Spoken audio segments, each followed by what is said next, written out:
Oke, jadi aku izin buka gitu selamat sore nanti ya ini memang dikit karena besok mau MTK nanti yang sama datang yang nonton replay nanti itu ya dari rekaman ini. Oh ada Bibah tapi di sini gitu ya yang datang saja langsung. Iya betul banget Bibah private class gitu ya bisa dibilang langsung dari dua tutornya. Nah jadi sore ini itu aku sama Zu itu bakal bahas TPB, kita ke tutor TPB. Nah kalau dari aku materinya itu nanti kita bakal review tentang menghitung pompa kuantitatif yang sebelum UTS sama nanti bakal teori tentang tangki gitu ya kayak sebenarnya tangki itu apa sih? Wih ada Keiza juga gitu, selamat datang Keiza. Selamat datang, terima kasih. Oke, oke. Nah, jadi mungkin di pertemuan pertama ini kita akan lebih banyak teori gitu ya.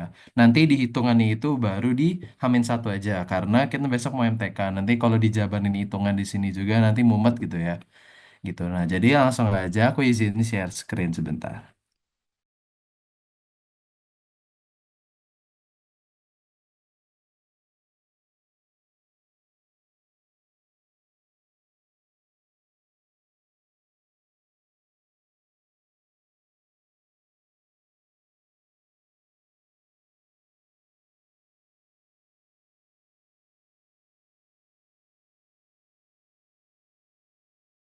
Nah, oke. Aku yakin dan percaya ini udah kelihatan gitu ya.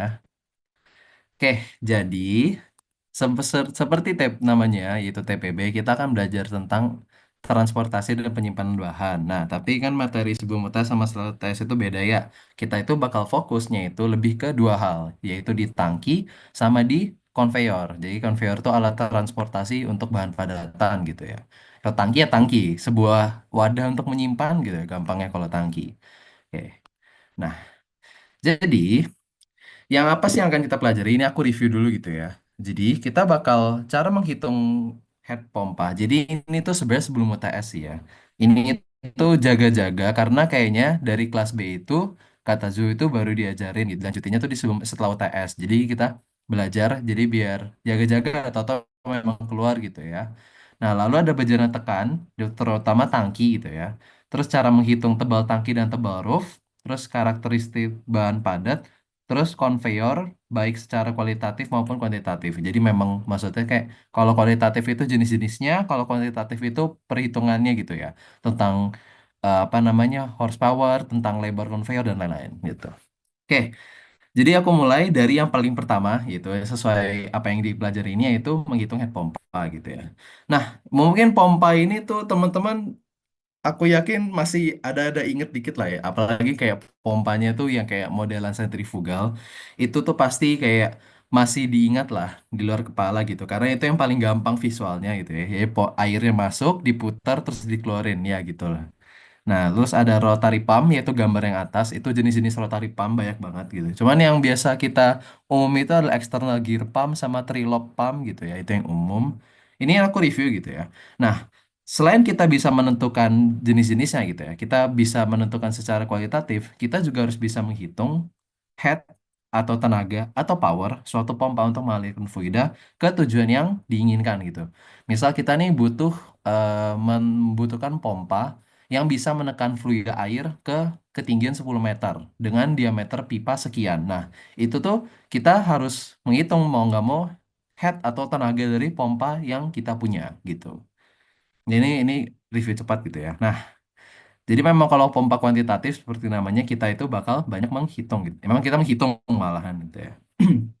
Nah, aku akan kasih rumus-rumusnya. Ini rumus yang udah aku kasih di sini itu udah langsung yang teman-teman ya mau nggak mau ingat gitu ya. Jadi memang ini rumus-rumus yang bakal dipakai gitu. Nah, kita dari poin satu yaitu menghitung power pompa dan efisiensi pompa gitu ya. Nah, jadi hydraulic power itu adalah power teoritis yang yaitu power sebenarnya yang diterima oleh cairan. Jadi ini misal kalau pompa kita ngasih power ke cairan, nah itu namanya hydraulic power gitu ya. Ini didapatkan oleh cairan. Nah, satunya ya horsepower, HP gitu ya. Nah, rumusnya hydraulic power sendiri gitu ya. Itu tuh ada eh, dua gitu ya. Tapi yang umumnya dipakai itu yang sebelah kiri gitu. Jadi teman-teman aku saranin ingat yang kanan boleh, tapi kiri itu lebih sering dipakai karena kalau apa namanya? dikasihnya kapasitas, dikasihnya head sama specific gravity yang akan diubah jadi massa jenis, lebih baik kita pakai rumus yang kiri gitu ya.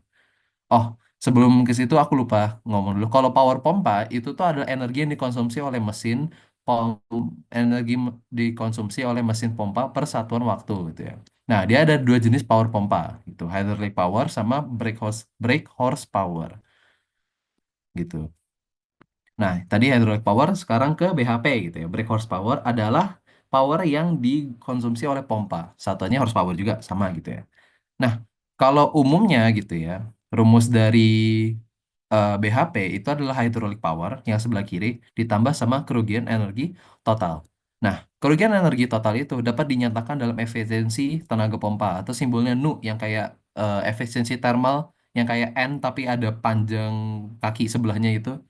Nah, sama gitu ya simbolnya. Nah, nilai efisiensi pompa itu umumnya cukup rendah gitu ya. Karena ya pasti apa ya, tidak bisa bekerja dengan 100% pompa itu pasti ada rugi-ruginya juga. Nah, makanya dia tuh berkisar antara 0,5 sampai 0,8, 50% sampai 80% gitu ya. Nah, rumus BHP itu kalau yang menghubungkan hydraulic power dan kerugian energi itu rumusnya yang bawah gitu ya.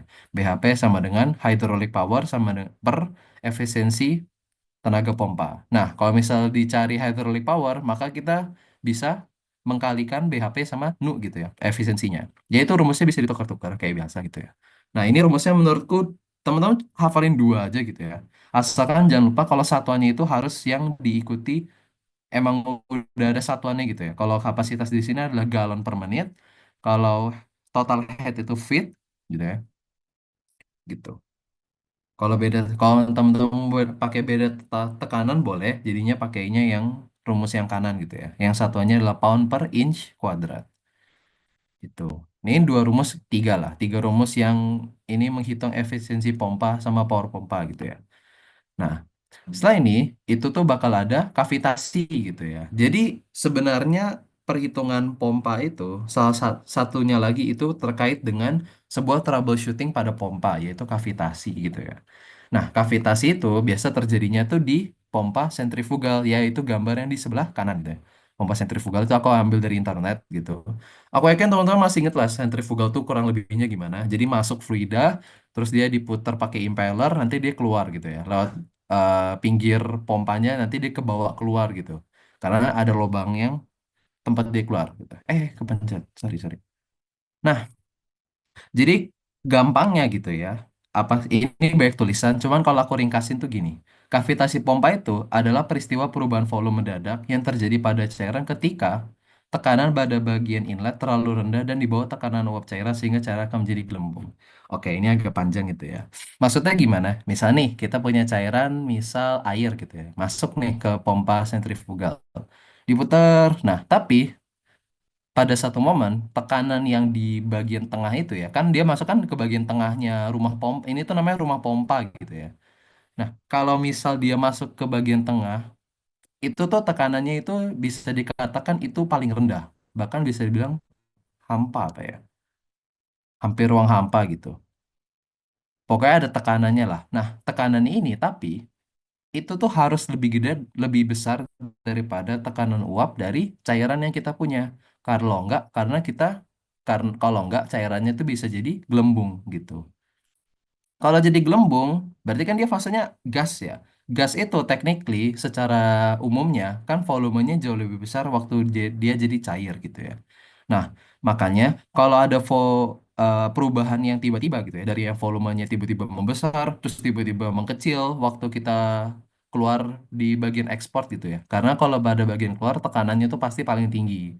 Makanya umumnya cairan itu keluarnya itu pasti akan fasenya cair gitu. Nah, tapi yang menjadi permasalahan itu waktu dia bagian masuknya, kalau tiba-tiba dia jadi gelembung gitu ya. Nah, kavitasi itulah yang dinamakan oleh kavitasi gitu ya. Perubahan volume secara tiba-tiba gitu. Nah, itu tuh kalau terjadi kavitasi, ya itu dapat mengganggu operasi pompa gitu ya. Dan itu bisa merusak pompanya juga.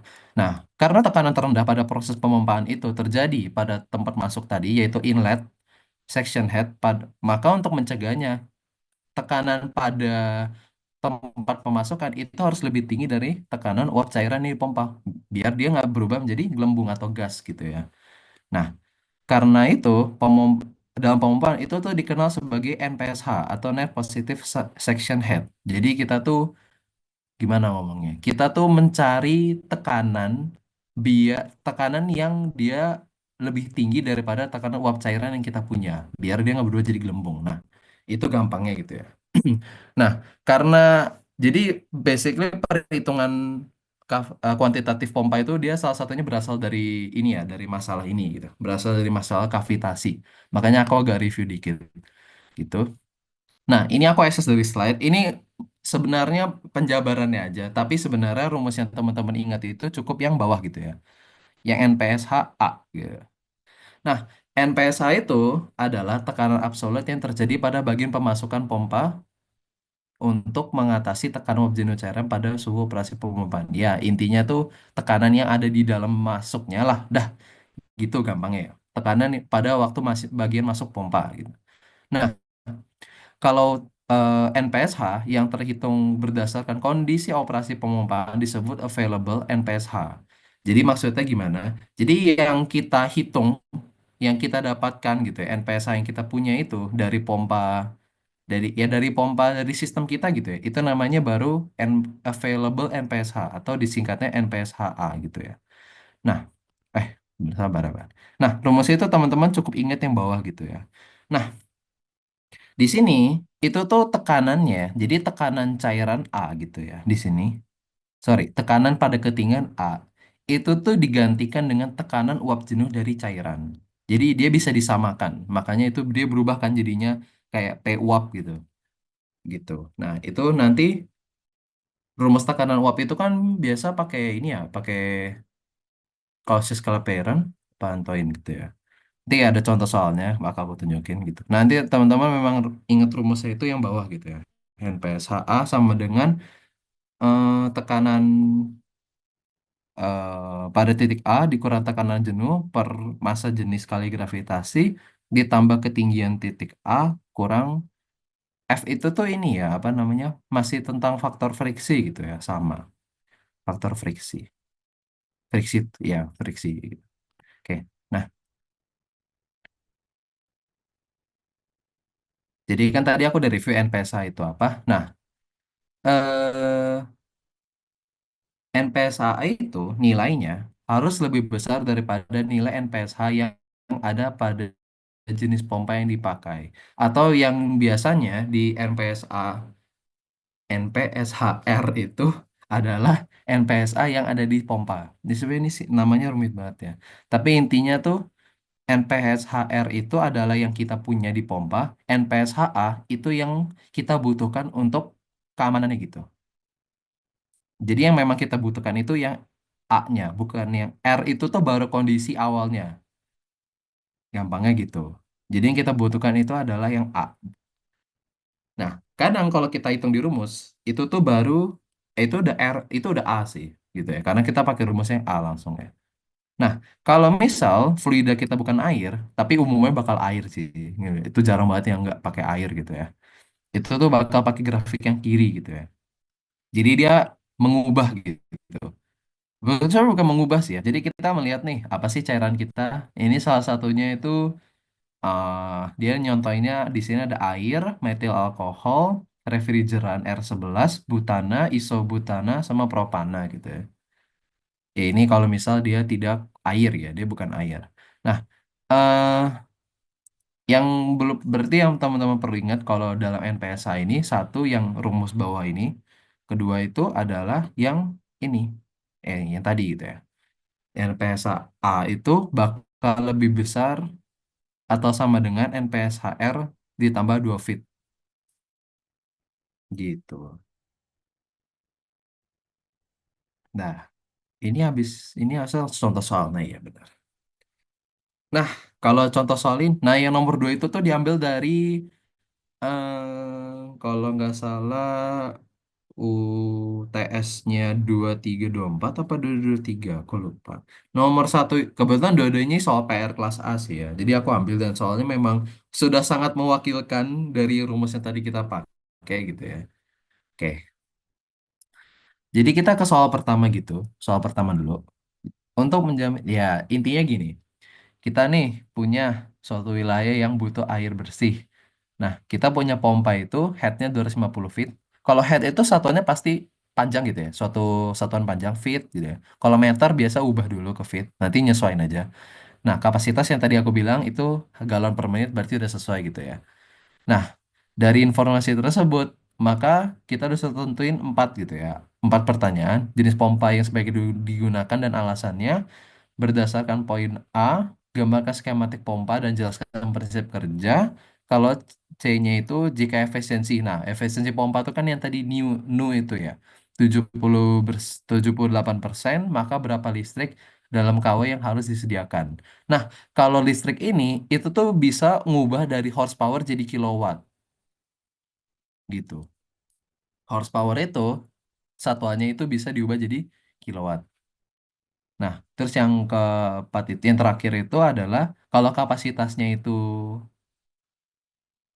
sorry, kalau pompa itu yang adanya itu hanya 275 feet, maka tindakan apa yang harus kita selesai, yang harus kita usulkan gitu ya. Oke, nanti nomor dua itu next aku bacain, tapi ini dulu. Nah, kalau tadi nomor satu ditanya kita pakai apa, bisa pakai grafik gitu ya.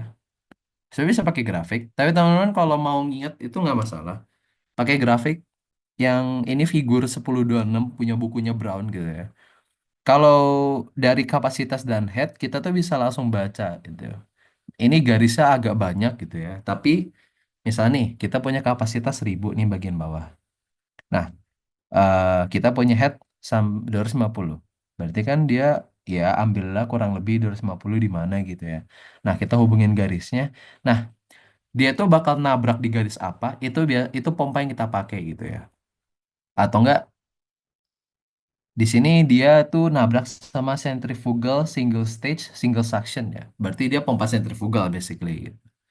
Makanya kalau sesuai grafik ini itu bisa pakai pompa sentrifugal. Kalau misal nggak pakai sentrifugal, gimana? Bisa sih pakai yang lain, kayak misal yang lopam itu untuk cairan yang bersih gitu ya. Karena di sini air bersih udah di highlight, itu bisa pakai lopam. Cuman kalau pakai sentrifugal itu lebih umum lagi di industri. Oh ini sorry ini typo ya, nanti tak ganti. Jadi yang pompa yang cocok untuk air bersih dengan kapasitas 1000 galon per menit dan head 250 feet adalah centrifugal pump. Itu. Nah, karena kita udah nyebut sentrifugal, maka kita harus gambar. Aku pakai gambar yang tadi. Saya teman-teman kalau gambar cukup bikin apa namanya, yang penting bulat, terus ada keluarannya ke kiri atau ke kanan. Nah, nanti teman-teman harus apa namanya, gambar arah masuk inlet sama impellernya aja sih sebenarnya. Nah, tapi yang penting itu adalah di menjelaskannya gitu ya, cara kerja. Ini udah aku simplifikasi gitu ya penjelasannya. Jadi yang yang pendek itu aku udah bikin pendek mungkin. Jadi itu. Jadi kan air itu kan bakal masuk ke bagian tengah pompa. Gitu.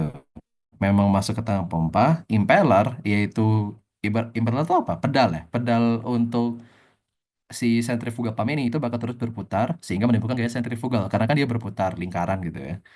Nah, sekaligus pada bagian tengah tempat fluida masuk itu tekanannya paling rendah sehingga cairan itu dapat masuk ke rumah pompa. Jadi rumah pompa itu basically adalah semua yang di dalamnya ini nih. Ini namanya rumah pompa. Ini rumah pompa. Nah, gaya sentrifugal itu bakal memutar fluida bukan di sini air gitu ya, tapi sebut umumnya itu fluida ke tepi rumah pompa. Karena kan dia ibaratnya kedorong ya, dia keputar jadi dia bakal ngikut bukan ngikut. Dia bakal kedorong ke pinggir, tapi kan dia diputar. Jadi dia kayak ibarat kata nabrak pinggir terus dia keputar gitu. Makanya dia bisa keluar lewat yang ekspornya itu. Jadi kan airnya masuk, terus dia diputar, jadi dia nabrak pinggir sampai dia ke arah yang keluar, baru dia seret keluar gitu. Nah, sama highlight penting kalau centrifugal itu terjadinya secara terus-menerus atau kontinu. Jangan lupa ditambahin ya. Itu highlight penting juga. Gitu. Ini saya pompa sentrifugal. Aku yakin teman-teman pasti masih ingat lah ya. Dia di review-review lagi lah ya sebelum UTS ya. Gitu.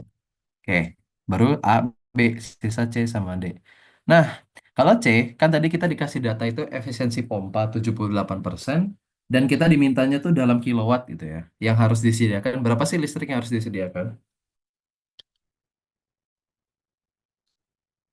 Oke, Pertama-tama kita harus cari hydraulic power gitu.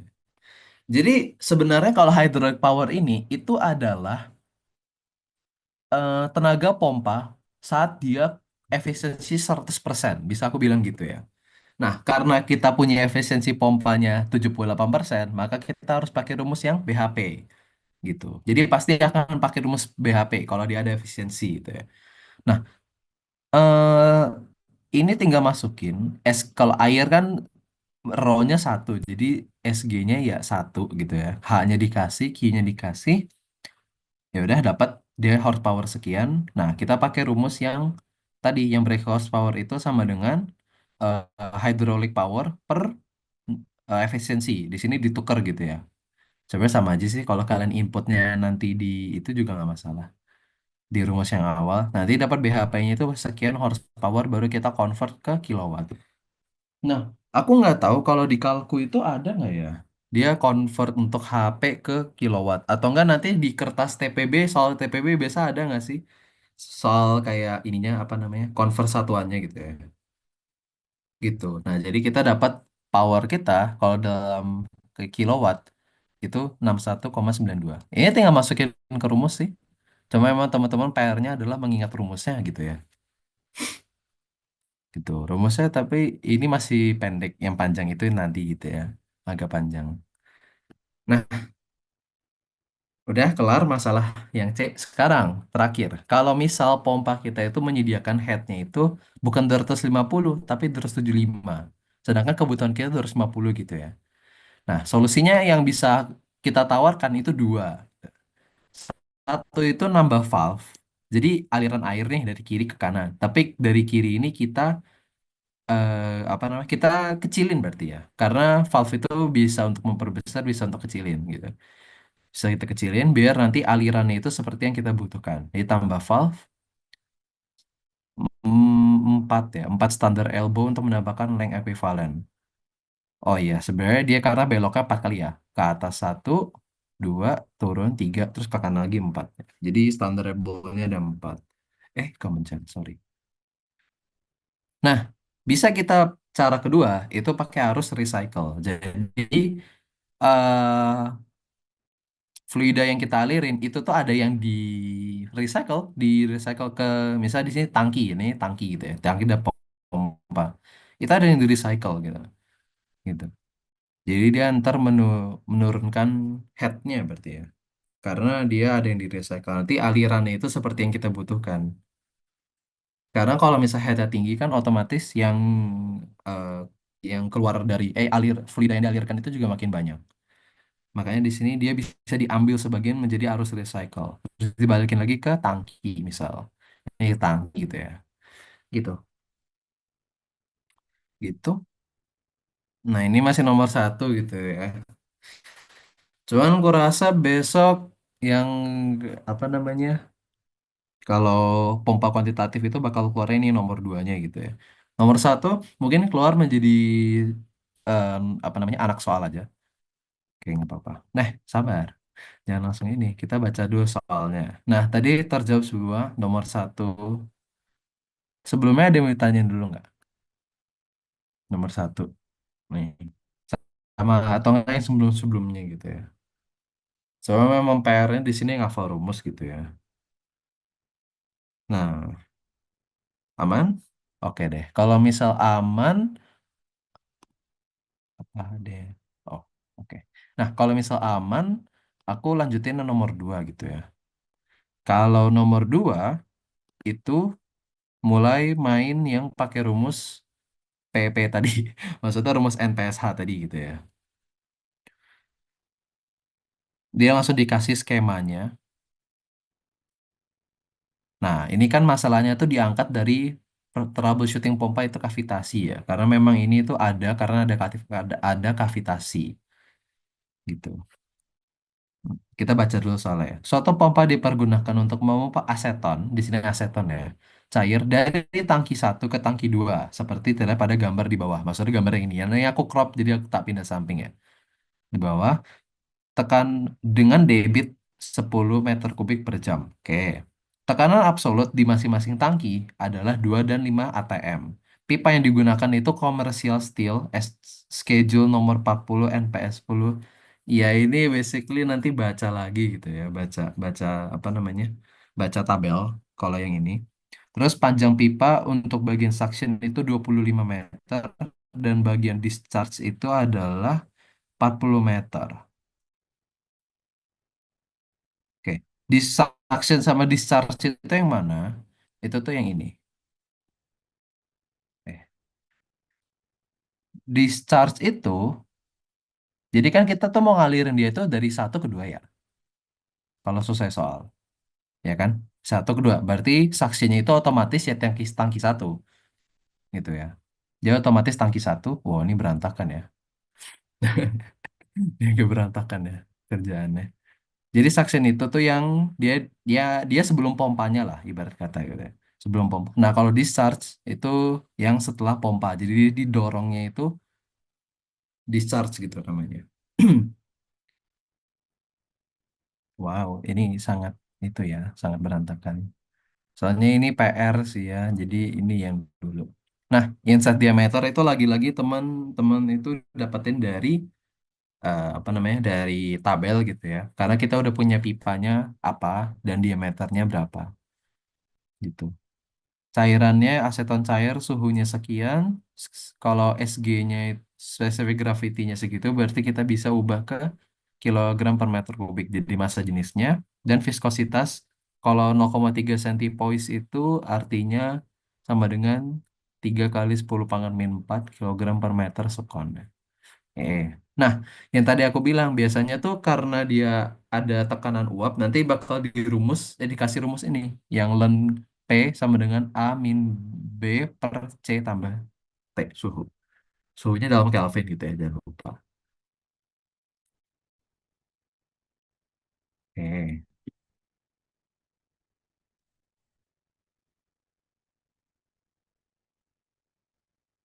Oh, bentar. Bentar, guys. Kita dikasih itu ya. Oh, kita dikasih NPSH-nya juga ternyata. NPSH untuk pompa. Berarti dia itu R-nya ya. NPSH R-nya. Yaitu 8 meter. Yang disyaratkan tuh 8 meter. Nah, ABC-nya tetapannya juga dikasih. Ya udah, kita disuruh hitung tinggi ketinggian minimum cairan pada tangki satu agar pompa terhindar dari kavitasi. Oke, langsung ke hitungan-hitungannya ya. Jadi, di sini asumsi steady state ya. Iya sih, steady state pasti steady state juga. Nah, jadi aku langsung pakai rumus jadinya aja gitu ya. Nah, karena dia itu ditanyanya apa namanya? eh aduh, sorry. Aku lupa mulu soalnya, sorry. Nah, kalau kita ditanya itu ketinggian minimum, gitu ya, tinggian minimum cairan, itu otomatis nanti NPSA-nya itu, kan tadi teman-teman kalau ingat NPSA available itu sama dengan atau enggak lebih besar dari NPSAR tambah 2 feet gitu ya. Nah, tapi karena dia di sini minimum, berarti NPSA sama NPSHR itu tuh minimal banget itu sama gitu ya. Sama-sama di sini sama 8. Kalau tadi ditambah 2 feet itu karena untuk keamanan. Tapi kalau minimal banget itu sama gitu ya. Jangan dia lebih rendah. Kalau rendah ya terjadi kavitasi gitu. Nah, idenya adalah gitu ya. Kita akan mencari dulu ketinggian ya. Karena yang ditanya nomor satu ketinggian minimum. Dan kalau di rumus NPSA, dia tuh ada Z-nya. Makanya Z ini itu yang kita cari. Sisanya kita dapat cari dulu nilainya masing-masing ya. Start dari tekanan uap gitu ya. Tekanan uap. Pakai rumus yang atas pada suhu sekian dapat tekanan. Ya ini masukin rumus gitu. Nah, kalau kecepatan kita udah punya inset diameter, kita udah punya debit, maka kita bisa cari kecepatannya ya, pakai rumus debit sama dengan luas dikali kecepatan A kali V. Ya udah tinggal pindah ruas, kecepatan itu sama dengan debit dibagi sama luas gitu ya. Di sini dia itu luasnya itu adalah luas lingkaran, pasti karena dia pipa itu ya. Pi per 4D kuadrat, D-nya diganti dengan inset diameter yang kita punya, didapatlah V itu sekian. Diubah ke, di sini aku ubah ke meter per sekon ya, karena debit kita tadi itu meter kubik per jam. Nah, sekarang kita itu punya friksi gitu ya, friksi total. Kita perlu friksi di, tapi ini masih di bagian suction doang ya. Jadi kalau di discharge nanti beda, karena kan ya apa namanya, dia ada belokan-belokan lekukannya beda juga. Nah, ini memang reminder lagi teman-teman ingat gitu ya, kalau apa namanya, rumus friksi total itu sebenarnya faktor friksi dikali panjang length biasa tambah length ekuivalen. Jadi length ekuivalen itu misal ada belokan, kalau dia di sebuah pipa lurus, dia panjangnya berapa gitu ya. Dikali V kuadrat per 2 kali gravitasi kali diameter, inset diameter gitu ya.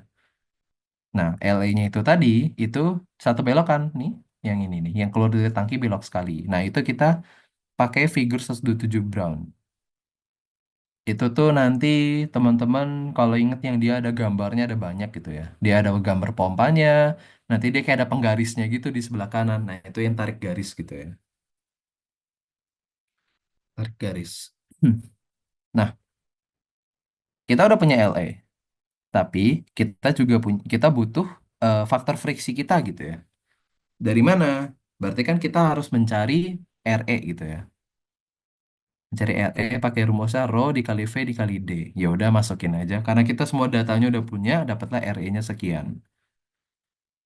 Tuh. Oke. Nah, ini tuh pakai figur yang itu tuh, yang apa namanya?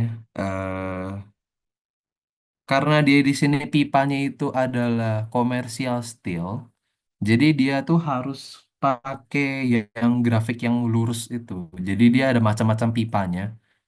Bahannya apa? Nanti ada garis-garis miring. Nanti deh habis ini deh, tak kasih lihat gambarnya gitu ya. Cari gambarnya.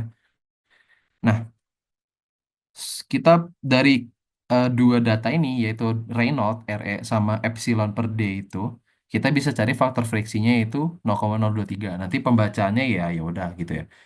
Ketelitian mata aja. Tapi kurasa nggak bakal jauh beda 0,20, 0,021, 0,022, 0,025 sama sih, nggak beda jauh ya. Yang penting jangan 0,050, nah itu kan jauh banget, jadi nggak boleh. Nah, dapatlah faktor friksi total kita. Baru kita masukin ke rumusnya. Gitu ya. Masukin ke rumus, oke dapat gitu ya. Faktor friksi total kita. Maka kita bisa langsung cari Z1 dari rumus NPSA yang kita punya tadi. Kan tadi NPSA-nya kita samakan dengan NPSA R kita karena dia harus minimumnya berapa? Minimum ketinggian. Berarti dia NPSA-nya juga karena dia minimum bisa disamakan dulu, yaitu 8 meter. Nah, eh, P1 ini itu kan kita punya 2 ATM. Jadi itu tuh harus diubah ke Pascal dulu gitu ya. Kalau satu ATM itu kan 101.325 Pascal. Kita ubah dulu karena di 2 ATM kali 2 aja, jadinya 202.650. Dikurangin sama tekanan uap yang udah kita cari tadi gitu ya, yang pakai rumus tekanan uap. Mana? Nah ini 184.399, sekian Pascal. Masukin rho-nya, masukin gravitasinya. Udah gravitasinya pakai 10 aja. Nggak beda jauh dengan 9,8. 10 aja biar gampang. V-nya udah kita dapat tadi dari rumus debit. Gravitasinya tadi udah punya. Z1 yang kita cari dikurangin sama faktor friksi yang kita udah cari tadi juga. Dapatlah. Ternyata ketinggian minimumnya itu adalah 5,69007 meter. 5,7 lah. Gitu ya kalau dibulatin. Ini minimum banget biar dia nggak terjadi kavitasi gitu ya. Nah, oke. Nah, kejawablah pertanyaan yang pertama, tinggi minimum biar nggak terjadi kavitasi. Nah, sekarang kondisi kedua itu, kalau misal beda antara NPSA dan NPSAR yang dikasih soal itu adalah 2 feet. Gitu ya. Kalau beda 2 feet, berapakah head pompa kita? Karena pastinya berbeda gitu ya. Nah, oke. Di sini fitnya ubah dulu ke meter, karena kan kita dapat NPS AR yang ada di soal itu ada 8 meter ya. Ubah ke meter, dapatlah dia eh, 8,6096 meter ya, gitu. Nah, kita pakai rumus yang sama, persis sama bahkan ya. Datanya semua sama, tapi kita dapat ketinggian yang pertama itu adalah sekian gitu ya. Dia pasti akan bertambah tinggi gitu ya, ketinggian tangki pertamanya. Karena kan kita di sini nggak dikasih tahu ya data ketinggian tangki satu dan duanya berapa. Gitu. Datanya kan semua sama karena ya cairannya sama, kondisi sama, tapi yang bedain itu adalah NPSA-nya aja. Makanya kita ganti NPSA-nya dengan yang udah ditambahkan dengan 2 feet tadi. Dapatlah tinggian tangki satu itu sekian. 0,3 lah itu ya, 0,3 meter. Tapi objektif kita di sini adalah head pompa, gitu ya. Head pompa itu bisa didapatkan dari rumus Bernoulli. Jadi minus WS ini itu adalah headnya ya. Dia itu bisa disamakan dengan head karena memang WS itu kan artinya kan tenaga, work, kerja, ya kerja pompa gitu ya. Maka bisa disamakan dengan head. Oke, di sini V1 sama V2 aku bisa coret karena penurunan dari apa namanya cairan pada tangki satu itu akan kurang lebih sama dengan kenaikan pada tangki dua. Ini sebenarnya asumsi gitu ya, asumsi aja. Tapi asalkan teman-teman tulis gitu ya, kenapa dicoret? Jangan tiba-tiba dicoret gitu ya, terus pasti disalahin tuh. Saya kan dikasih asumsi kalau V1 itu samalah, kurang lebih samalah, maka bisa kita abaikan gitu ya. Nah, bisa kita coret, menyisakan kalau rumus H itu sama dengan, ya ini pindah ruas ya.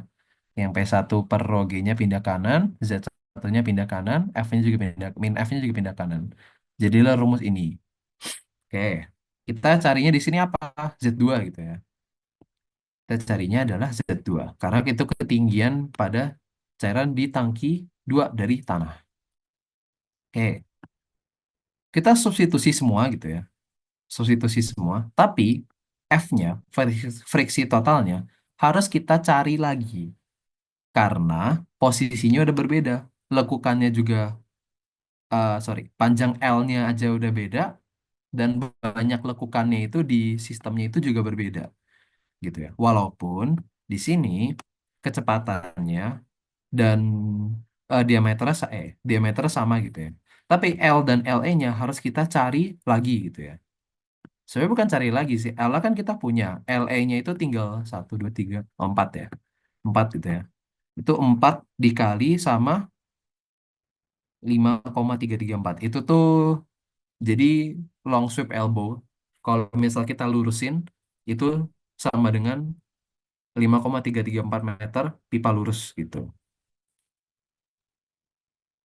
5.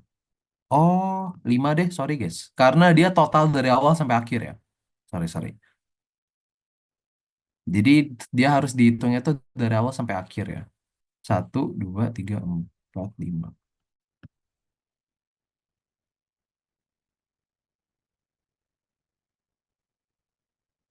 Oke. Jadi memang kalau nanti kita punyanya 4 kalinya 4, punyanya 5 kalinya 5 gitu ya. Karena itu ekuivalen ya. Kayak mi sis pipa siku itu kalau dilurusin itu sama dengan berapa sih panjangnya? Berapa panjang pipa lurus? Sebenarnya kalau faktor friksinya sama, semuanya data sama kecuali L sama L ya aja. Makanya di sini friksi totalnya itu bisa dapat.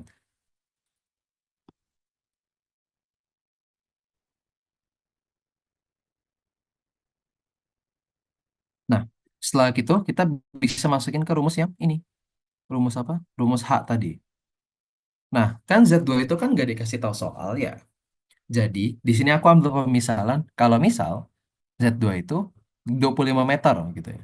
Tingginya itu 25 meter. Jadi teman-teman juga bisa sebenarnya kayak Z2 itu sama dengan Z1. Cuman aku rasa itu aneh aja. Karena kan dia tekanannya 5 atm, sedangkan 5 atm itu minimal tuh tinggi gitu ya. Tinggi lah. Tapi aku di sini ambil patokan 25 misal. Maka dapatlah head pompa. Kalau asumsinya Z2 itu ketinggian tangki 2 itu ada 25 meter. Ya teman-teman coba 10 boleh gitu ya. Kalau bisa dapat soal kayak gini, itu aman. Karena memang Z2 aja nggak dikasih tahu gitu ya. Nggak ada cara, aku nggak nemu, kita apa nggak nemu juga caranya. Gimana cara dapat tingginya? Kecuali kalau 5 ATM, kurasa bisa itu tingginya 50 meter gitu ya. 50 meter. Mm-mm. Kalau TPB, kalau kenaikan 10 meter itu tekanannya naik 1 ATM. Jadi kalau 50 itu kalau 5 ATM itu kenaikan 50 meter ya. Nah, kalau misal kenaikan tangki pertama itu 20 meter karena dia 2 ATM, berarti dikurangin aja 30, yaitu L teori sih tapi ya. Ya ambilnya kurang lebih gitu ya patokannya. Tapi memang yang di highlight itu adalah rumus ininya, rumus NPSA-nya, sama rumus Bernoulli-nya gitu ya, review rumus Bernoulli lagi. Jadi memang harus apa ya, harus diingat lagi. Tapi nggak tahu ya confirm keluar apa enggak. Nanti bakal ditanya Mas Zuid. Ya. Confirm nggak sih keluar sih pompa kognitif? Kalau misal ini nggak keluar, ya udah teman-teman nggak usah repot gitu ya, nggak usah repot belajar ini lagi. Lebih fokus ke tangki dan conveyor saja. Oke. Head Head tuh satuannya meter ya, guys. Jangan lupa. Unik ya. Head itu satuannya meter. Oke. Mana? Ntar aku mau lihat-lihat lagi. Iya, gitu. Ya udah deh, kita tinggal Z2-nya substitusi aja. Ketinggian berbeda akan membutuhkan head yang juga berbeda. Gitu. Oke deh. Gitu. Ya ini kurasa apa namanya harus ngafalin ya caranya. Soalnya waktu tes kemarin kita tuh nggak keluar ya pompa kuantitatif. Keluarnya itu pompa kualitatif, hanya pompa kualitatif. Gitu. Takutnya keluar gitu kan tiba-tiba. Jadi nggak apa-apa. Kita pelajarin lagi. Gitu. Jadi review rumusnya Bernoulli, review rumusnya faktor friksi total, gimana cara nyari LE, gimana cara nyari faktor friksi. Jangan lupa rumus Reynolds juga karena itu penting. Terus jangan lupa rumusnya NPSA A.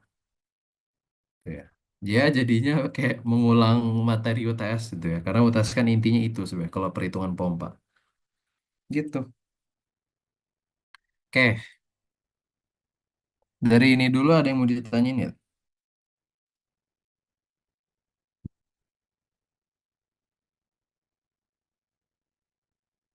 Ini nanti slide-nya akan di-share gitu ya. Akan di-share, nanti teman-teman bisa lihat lagi. Ini kurang jelas nanti di zoom aja gitu ya.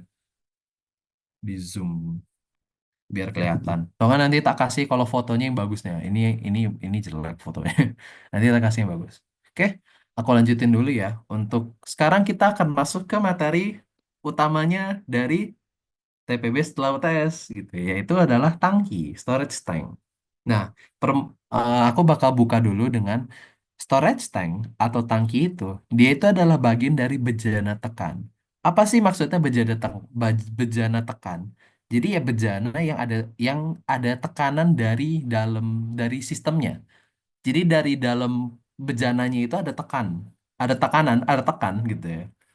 Nah, vessel atau bejana itu pastinya merupakan basic part of processing equipment, pasti gitu ya. Karena bisa dibilang hampir semua alat di pabrik, equipment processing itu adalah bejana gitu ya. Nah, tapi bejana ini itu dia bisa dimodifikasi gitu ya. Dia ada banyak banget jenisnya dengan fungsi yang ya udah kita mau dia fungsinya itu apa. Contohnya misal yang paling gambaran dari kiri ke kanan itu menara distilasi, itu adalah merupakan bagian dari bejana. Terus itu reaktor plug flow, kanannya reaktor tangki berpengaduk, tangki berpengaduk. Iya benar. RATB, reaktor alir tangki berpengaduk. Sama yang paling kanan itu adalah tangki itu sendiri gitu ya.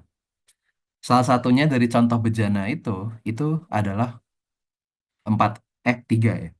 Tapi sebenarnya ada yang lain kayak alat penukar kalor, menara absorber. Cuman yang umumnya kita tahu gitu ya, yang kita pelajarin menara distilasi, reaktor plug flow, reaktor CSTR, sama tangki. Yang akan kita pelajari gitu. Nah, jadi bejana tekan karena dia ada nama tekan pasti akan ada tekanan gitu ya. Dalam highlight. Nah, kalau tekanan berdasarkan operasi itu aku bold. Yang aku bold itu menurut aku penting gitu ya untuk teman-teman apa namanya hafalkan, tahu gitu ya. Itu ada tiga, bejana tekanan dalam, internal pressure, bejana tekanan luar atau vakum atau eksternal, sama tekanan gabungan luar dan dalam gitu. Itu teman-teman kalau bisa ingat karena itu kadang ditanyain tuh ya. Jenis-jenis bejana tekan berdasar iya, tekanan operasinya. Tiga itu berarti.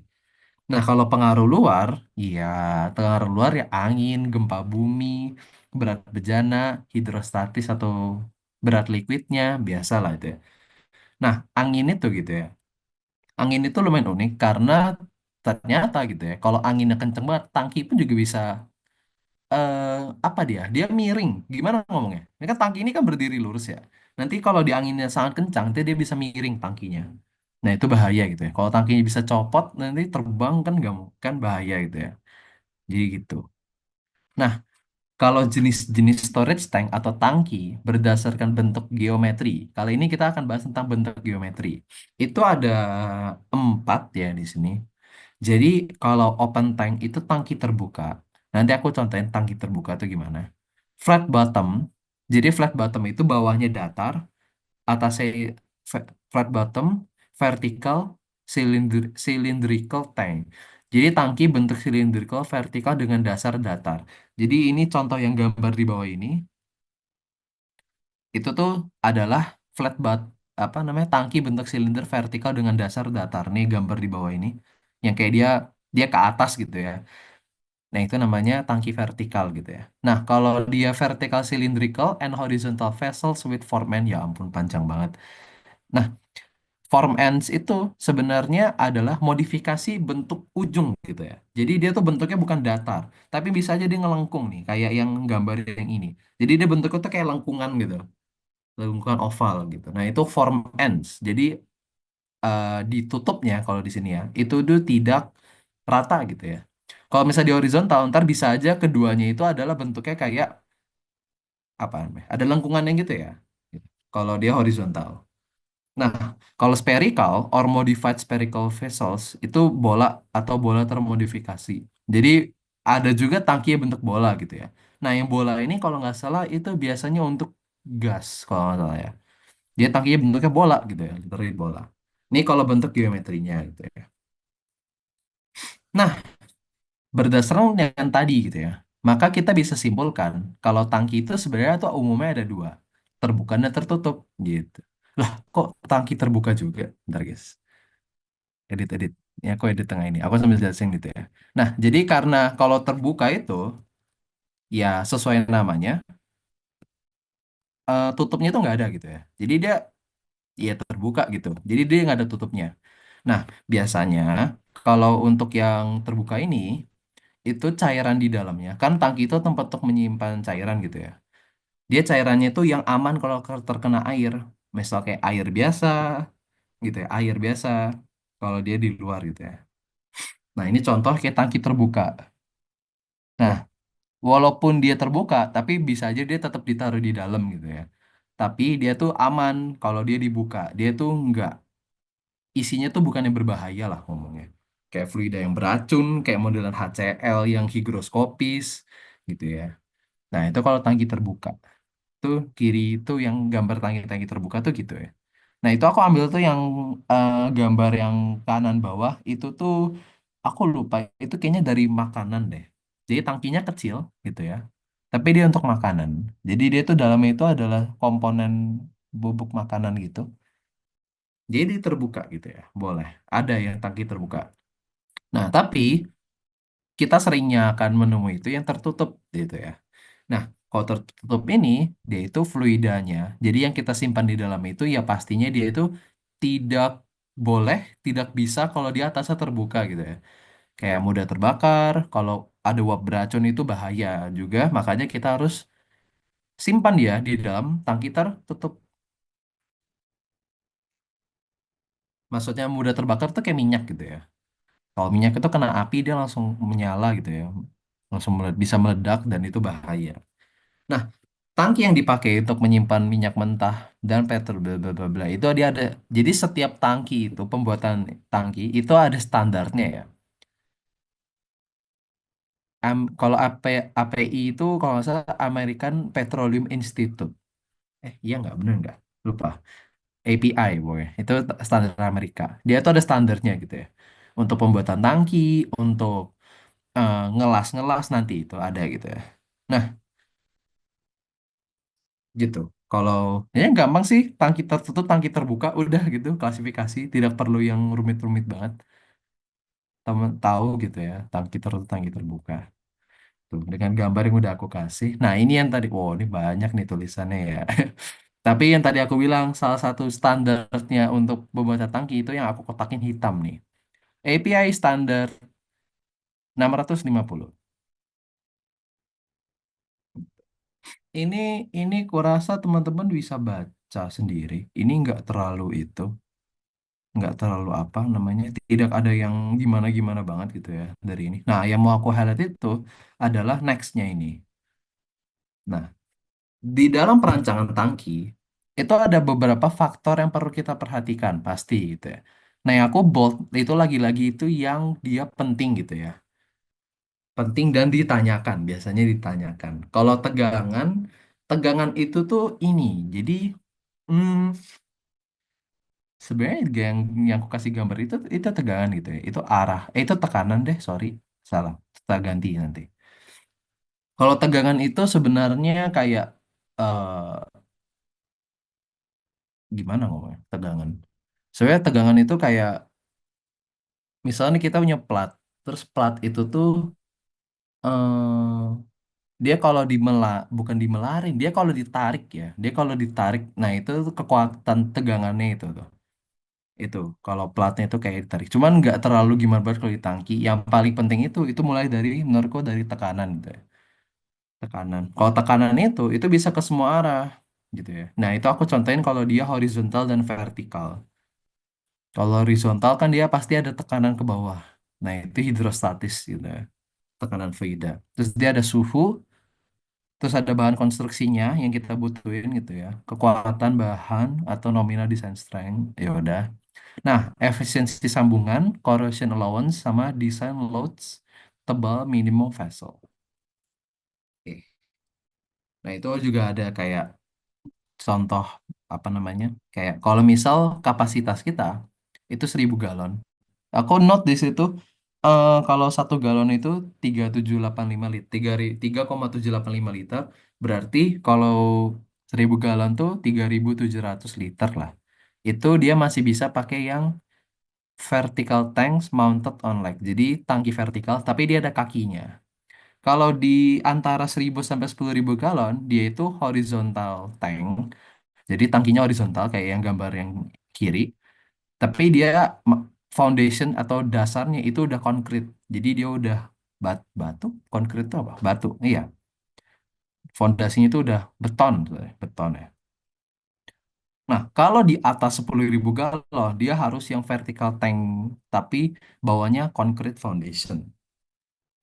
Kayak kalau tangki-tangki gede banget, itu biasanya dia vertikal ke atas dan dia itu bawahnya itu udah ada kayak apa namanya dasar betonnya nih dari gambar yang ini aku tunjukin.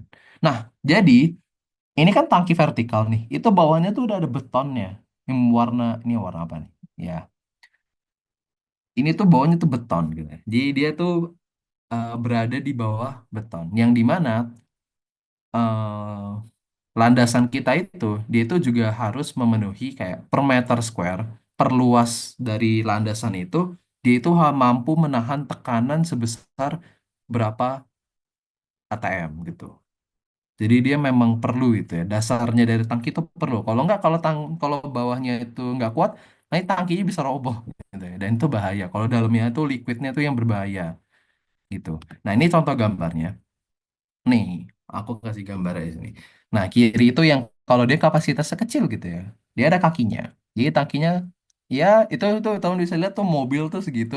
Nah, tangkinya itu kurang lebih ya itu berapa kalinya. Jadi dia tidak terlalu udah cukup besar tapi tidak terlalu yang gede banget gitu ya. Nah, yang kanan itu kalau dia mulai naik kapasitasnya tapi dia dibentuknya itu vertikal gitu ya. Horizontal. Nah, betonnya itu tuh yang di bawah tuh yang abu-abu. Nah, itu dasar foundation dari konkritnya ya. Itu ada dua gambar.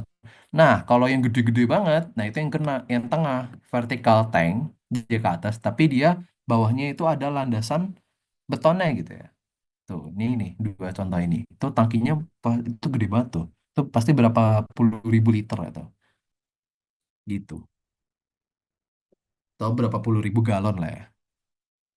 Nah, itu ya. Itu gambarnya teman-teman tahu. Nah, aku mau masuk ke sambungan. Jadi gini, dalam tangki itu kan dia kan ke atas.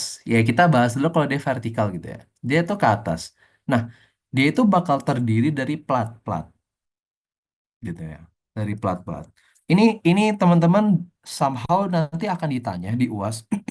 Aku juga kaget waktu lihat soal. Jadi kita tuh disuruh gambar tipe las gitu ya. Jadi balik kayak Elmes dulu gitu. Gi- Disuruh gambar lasnya dan diberi nama sama syarat-syarat suatu sambungan las pada tangki yaitu yang empat bawah ini. Jadi aku udah kasih. Nah, aku tuh mau jelasin yang pentingnya itu di sini. Nah, ini tebal minimum shell gitu ya. Jadi shell itu tuh adalah plat, plat. Jadi ya kayak plat gitu ya. Ini yang gambar yang kanan bawah itu itu kayak ada kotak-kotaknya gitu. Nah itu platnya itu masing-masing platnya. Nah platnya itu satu sama lain itu akan dilas. Nah makanya lasnya itu tuh harus apa namanya benar gitu ya. Dia ada syaratnya dan ada syaratnya dari las itu. Nah jenis-jenis lasnya itu tadi yang aku udah kasih gambarnya itu. Nah kalau tebal minimum itu tuh harus memenuhi yang gambar yang atas gitu ya, yang vessel diameternya itu sekian, maka dia minimum thickness atau ketebalan minimum dari shellnya itu adalah sekian milimeter. Nah, kalau teman-teman perhatiin dari tabel yang kiri bawah ini, kalau makin ke bawah, ini ngomong makin ke bawah gitu ya, itu tebalnya akan makin besar. Ini aku udah kayak kasih demonstrasinya. Misalnya itu kita ambil dari tangki yang sebelah kanan, nah kita gambarin secara 2D. Nah, platnya itu makin ke bawah itu akan makin tebal. Kenapa? Karena ya dia ada tekanan hidrostatisnya. Jadi yang paling bawah itu pelatnya harus paling tebal karena dia harus menahan tekanan paling tinggi gitu. Ini kalau untuk tebal minimum vessel. Ini teman-teman harus tahu gitu ya. Highlight pentingnya tuh itu. Jadi makin ke bawah tebal dari plat itu akan semakin tebal juga. Makanya di sini kalau lihat dari tabel, tebal minimum makin ke bawah tuh makin tebal tuh. Dari 0,2 sampai ke 0,9 inch gitu ya. Dengan ketinggian yang berubah juga pastinya. Gitu. Nah, di sini ada 7 plat. Nih, yang anggap aja di sini aku gambar gitu ya, tangki gitu. Nah, ini tuh highlight penting. Kalau kenaikan 10 meter yang tadi aku bilang itu tekanannya itu akan naik 1 atm gitu. Jadi kalau tangkinya tingginya 40 meter, berarti nanti tekanannya 4 atm. Mm-mm, gitu. Ini tebal minimum shell. Jadi yang alat penting itu ini sama yang tadi mungkin last ini ya gitu ya. Nah, nah, aku mungkin jelasin dikit kalau las yang gambar yang atas sama bawah, bukan yang banyak jenis tapi yang dua ini. Atas itu jadi ini kita taruh dulu plat pertama kita las depan belakang gitu ya. Taruh plat plat depan belakang. Nah, yang kedua itu dia itu ada yang ditimpanya gitu ya. Ini bagian yang ditimpa tuh yang ini. Nih, bagian yang ditimpa itu tuh yang ini nih. Jadi maksudnya dia tuh kayak disusun baru dia dilas nih. Dilasnya tuh bagian sini sama bagian sini gitu ya. Nah, dia berlanjut sampai atas. Nah, teman-teman kalau perhatiin, ini kan tebalnya kan makin ke atas makin tipis. Karena memang seharusnya seperti itu. Karena itu untuk keamanan dan memang sudah harusnya seperti itu. Nah, kalau yang bawah itu dia itu ditumpuk gitu ya. Ibarat kata dia ditumpuk. Jadi plat pertama dilurusin ke atas, atasnya ditaruh, tapi nanti dia dilas gitu di antaranya. Las. Nah, lanjut ke atas, las gitu ya. Jadi ditumpuk gitu. Tuh, nanti gambarnya tuh kurang lebih gitu. Kalau misalnya, soalnya kalau disuruh gambar ya, kalau misalnya disuruh gambar, memang harus gambar gitu ya. Nah, kalau jenis-jenis sambungan, ini nih yang banyak ini nih. Salah satunya yang umum banget tuh lap join. Jadi yang gambar atas ini tuh dia adalah lap join gitu ya. Dia adalah lap join. Terus B itu single V, C itu backing strip, D itu single U, E itu double U. Ya ini teman-teman, ya ini inget gitu ya. Ini aku udah kasih gambarnya, jadi teman-teman tinggal ingat, tinggal diingat. Ya berusaha untuk mengingat. Nah, ini tebal minimum. Ini masih teori gitu ya. Kalau minti terkait hitungan dan soal-soal itu bakal next aja soal pertemuan. Gitu. Ini harusnya dari aku ingatku, oke, udah habis. Udah. Dari aku udah selesai. Tuh. Maaf, molor 7 menit. Oke, dari sini ada yang mau ditanyain nggak teman-teman? Sampai bagianku deh, sampai ini. Tebal minimum shell.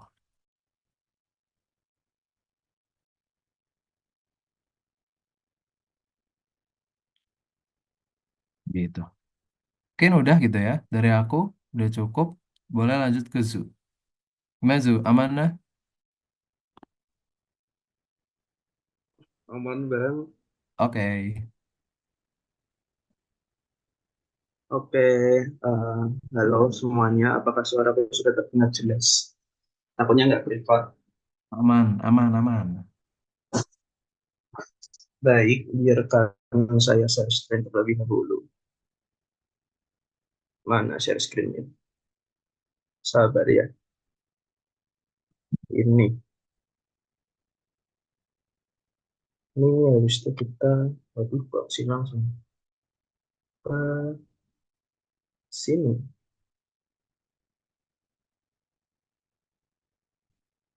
Oke, apakah sudah terlihat jelas? Aman, aman. Aman. Terima kasih kalau begitu. Tadi terakhir kita sudah sampai ke perancangan tangki. Lalu kita akan lanjut ke materi selanjutnya. Untuk teman-teman, bagi yang menonton di YouTube, jadi kita materi untuk UAS kali ini itu ada dua. Enggak sih, tahun-tahun lalu itu ada dua. Yang pertama adalah tangki, dan kedua itu adalah conveyor atau alat transportasinya. Tapi pada tahun ini kita ketahui bahwa tahun ini tuh UTS-nya kita cuma sampai pompa kuantitatif, nggak sampai pompa kuantitatif. Maka dari itu ada kemungkinan bahwa besok kita pada saat UAS itu masukkan materi pompa kuantitatif juga. Nah, tapi aku belum konfirmasi ke Bu Ed. Besok pagi akan ku konfirmasi dan ku kabari juga. Kalaupun memang masuk nanti juga bakal diajarin lagi. Kalau memang nggak masuk ya udah berarti bebannya lebih enteng. Tapi kalau misalkan menurut tahun-tahun lalu soal-soalnya tuh ada empat. Yang pertama pasti ada empat dan dua soal itu sudah pasti tentang hitungan, dua soal sudah pasti tentang teori. Dan yang hitungan itu udah pasti ada satu tuh dia dari tangki dan satunya itu juga dari conveyor. Untuk yang teori udah pasti satu ini udah biasanya tuh ini dasar pemilihan alat atau dari dasar pemilihan alat atau misalkan atau dasar pemilihan kok dasar pemilihan tentang konveyor-konveyor yang akan kita pelajari nanti begitu. Jadi satunya juga tentang ya sebenarnya tuh malah teorinya dua-duanya tuh kalau satu dasar pemilihan alat dan satunya itu lebih ke conveyornya. Kalau teori tentang tangkinya tuh jarang teman-teman. Jadi aku harap teman-teman bisa memperhatikan ini. Kalau misalkan kurang juga bisa dibaca-baca lagi dari PPT-PPT yang sudah tersedia karena itu memang sangat membantu. Soalnya nggak begitu susah, cuma hafalan-hafalan sederhana saja. Oke, kita langsung masuk ke dalam materinya, di mana kita masuk ke materi dasar pemilihan alat yang akan digunakan. Jadi itu untuk memilih alat-alat yang akan digunakan, terutama alat transportasi dan juga ya kalau di sini sih lebih ke transportasi ya kan karena penyimpanan tuh tadi sama dosen, maka di sini aku akan lebih ke alat transportasinya aja. Jadi itu hal-hal yang harus diperhatikan dalam pemilihan jenis alat transportasi padatan. Itu yang harus kita perhatikan yang paling utama adalah karakteristik dari bahan padat yang akan dipindahkan atau diangkut. Jadi itu kita harus benar-benar memahami karakteristik dari bahan padat yang akan kita angkut. Karena kalau kita tidak tahu, ya kita nggak bakal bisa ngangkutnya. Kayak ya bisa aja kita salah-salah ngangkut, kita malah membahayakan, kita malah tidak efektif, malah lebih mahal, malah bagaimana-bagaimana begitu. Lalu kedua adalah elevasi dari transportasinya. Yang ketiga adalah kapasitas transportasinya. Yang keempat adalah jarak transportasinya. Yang kelima itu adalah proses yang diinginkan selain transportasi. Maksudnya tuh gimana sih proses yang diinginkan selain transportasi? Teman-teman bisa bayangin nggak kalau misalkan eh, ada truk nih, truk semen tuh yang belakangnya ada molennya. Nah, selagi di jalan kan itu itu molen kan bisa muter-muter. Nah, maksudnya tuh kayak gitu loh. Selain transportasi pembawaan semen dari pabrik ke mungkin tempat pembangunan itu kan juga bisa diputar-putar dulu. Jadi proses yang diinginkan selain transportasi itu kurang lebihnya kayak gitu. Itu ya penjelasannya. Tapi kalau misalkan di pabrik pasti adalah yang lainnya. Nanti bakal ada juga contohnya. Lalu ada harga dan umur peralatan. Lalu tentang elevasi dan pengangkutan transportasi berdasarkan elevasinya. Jadi itu sistem transportasi itu dibagi menjadi tiga teman-teman. Yang pertama ada elevasi horizontal, yang kedua ya itu menggunakan conveyor system ya seperti yang kita tahu conveyor biasa.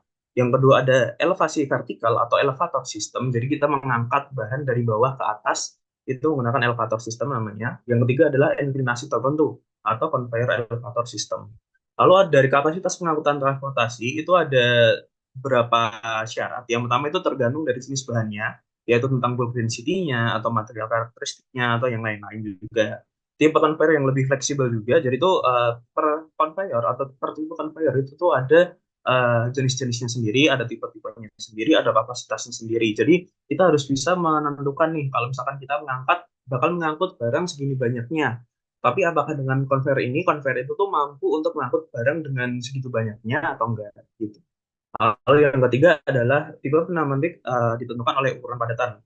Pneumatik sebelum kita masuk ke pneumatik nanti bakal dijelaskan lebih tepatnya besok karena besok kita akan membahas tentang pneumatik dan juga hitungannya. Jadi pneumatik itu di sini tuh conveyor tapi menggunakan udara. Jadi itu pasti akan berpengaruh oleh ukuran bahan kan. Kalau misalkan kita pakai udara nih, mau meniup, ya ibaratnya meniup lah, mau meniup kerikil atau batu besar kan nggak mungkin kan. Makanya tergantung oleh ukuran padatannya. Tapi kalau misalkan tepung atau mungkin garam masih mungkin, atau debu atau mungkin eh, abu dari batu bara atau bagaimana itu kan masih bisa gitu. Lalu tiga ada modifikasi proses atau seringkali mengangkut atau memindahkan bahan terdapat proses yang diinginkan terjadi selama pengangkutan, misalnya penjamuran seperti tadi yang semen itu, stress reduction atau ya kan kalau misalkan kita ngangkat di atas conveyor yang kan bisa jadi kayak makin mengecil, makin mengecil karena tercampur atau nanti tergerus sama conveyornya sendiri begitu. Ada di watering atau pendinginan, ada pemisahan dan lain-lain. Misalkan ada vibrating conveyor sama pneumatic dryer. Next, kita masuk ke ini dia karakteristik bahan padat. Untuk bisa mentransportasi atau bahkan memproses suatu bahan, entah itu cair, gas maupun padat, hal yang pertama dan wajib dilakukan oleh kalian itu adalah mengenali karakteristik dari bahan tersebut. Baik itu padat, cair maupun gas. Tapi di sini kita akan lebih membahas ke yang padat. Dan pada materi ini kita akan mengenali tentang apa saja yang menjadi karakteristik dari bahan padat. Karakteristik bahan padat itu dibagi menjadi dua. Yang pertama ada sifat kemis, bukan sifat kemis, lebih ke sifat kemis yang akan ada tiga dibagi menjadi tiga lagi yaitu toxicity atau keracunannya, yang itu nantinya bakal masuk ke harmful effect-nya. Lalu ada korosivitasnya.